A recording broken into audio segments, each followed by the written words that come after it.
Now, if you watched some of my previous videos, you'll know I picked up a 18 volt Hitachi NiCad circular saw. Just a big old, I think about 6-inch blade on them. Circular saw. Some of the first of the cordless gear. Fairly primitive, nothing amazing. 2-pole DC motors, brushed obviously, and they're a good solution. Batteries let them down. The actual current that they needed to supply to the motor wasn't sufficient for the NiCad batteries, just could never handle it. But this is a project that I was going to do previously, but it's kind of been accelerated. My father's Boland's MTD line trimmer seized a motor this weekend. It's like a 33cc straight shaft with a gearbox on the end brush cutter. And so basically my original plan was to build an electric brush cutter. So now I've got the brush cutter, I had to go looking for a motor. So I decided to pull apart an old cordless circular saw. This is what I found. This little Johnson motor, and from the research I've done on the internet, it's about 400 watts, a voltage range of 11 to 19, so the website says. And yeah, this was coupled to a gear reduction box, and that's where your blade would normally go.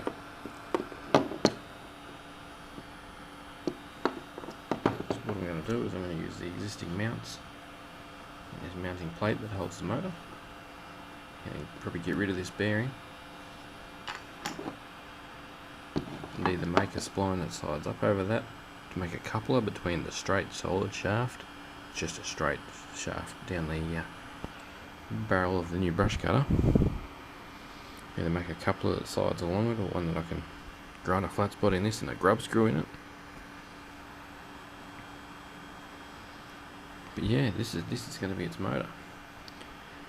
Now, after going through that gearbox, which I'm estimating is about 4 to 1, maybe 5 to 1 actually, ratio wise.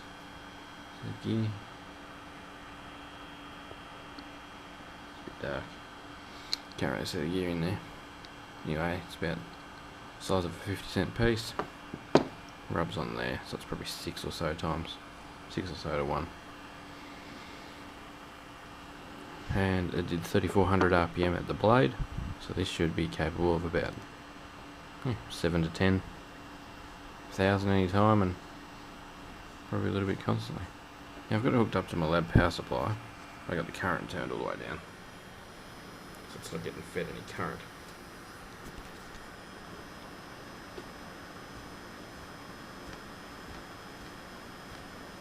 That's actually generating power. It's me turning the shaft, so that's always positive. If we slowly bring the current up,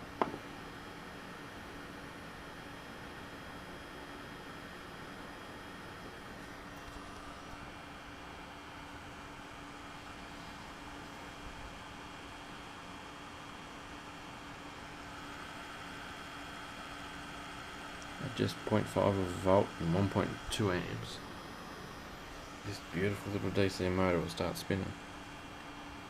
Very weak obviously, but it's spinning. So we'll give it a little bit more current.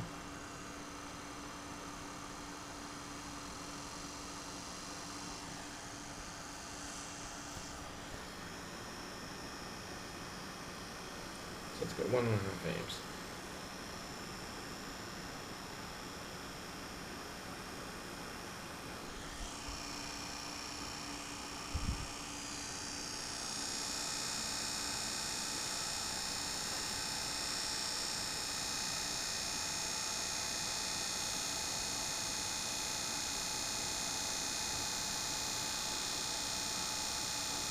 Got a nice quality fan in there, try and keep it cool.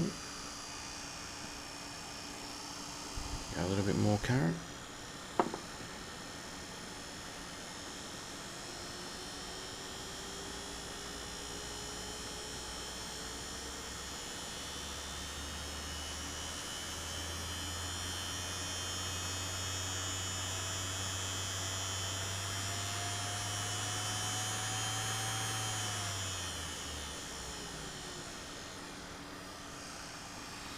So as you can see, it doesn't take a great deal to drive it. It should be a nice motor to use. Now what I'm aiming for is 4 packs of these, all in series, which will give me 14.4 volts discharged and like 16 point something charged, rather than going for the full 18. So I'm going to drop the RPM a little bit. By doing this, I just hope to make it last a bit longer. It's a bearing in the front, but it appears to be a bush in the back. It's probably not going to have the greatest longevity, and I want to try and keep it a little bit cool. It does have an integral cooling fan, but it seems to only really be doing a bit around the brushes, etc. at that end, whereas this end's got no cooling as such. So yeah, this is the first piece of the puzzle. These Sony energetic packs are the second piece of the puzzle.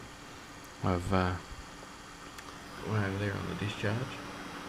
It's going to take hours, hopefully like 30 hours. It'll give me about 30 amps.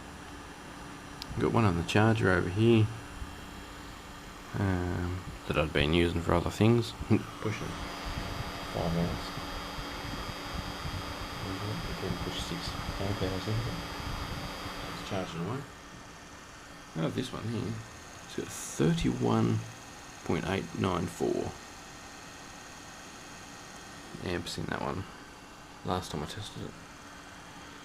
So look, if we can get around 30 amps at 14.4 volts, it should give me a bit of range, considering most of your commercial off-the-shelf electric whippersnippers don't even have 3 amp hour.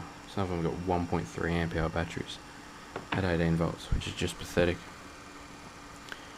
So the next thing is to go and pick the line trimmer up and get rid of the petrol motor because it's no good anymore.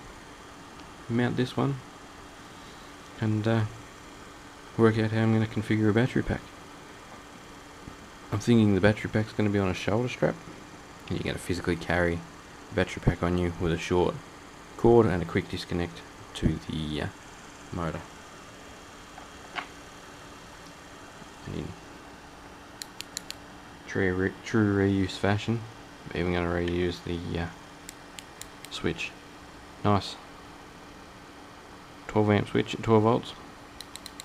Worked perfect in the circular saw, so we'll reuse him. Yeah,